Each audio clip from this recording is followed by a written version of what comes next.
सध्या सगळीकडे भक्तिमय वातावरणात श्रावण सुरू असून अनेक ठिकाणी कावड यात्रा काढल्या जात आहेत। धुळे जिल्ह्याच्या शिरपूर तालुक्यातील नागेश्वर महादेव मंदिरात दर्शनासाठी खानदेशातील भाविक मोठ्या संख्येने जात असतात।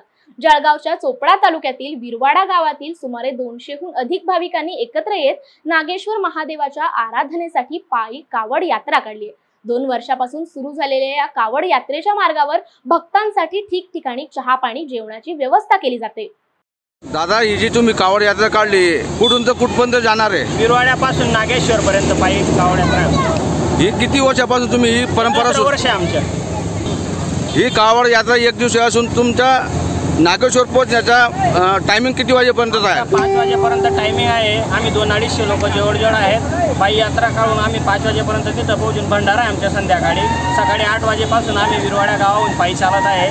पहिले नियोजन आमच्या इथं होतं चोपड्याला हरेश्वर मंदिरात, तिथून आता आम्ही 5 वाजेपर्यंत पोहोचण्याचे नियोजन आहे।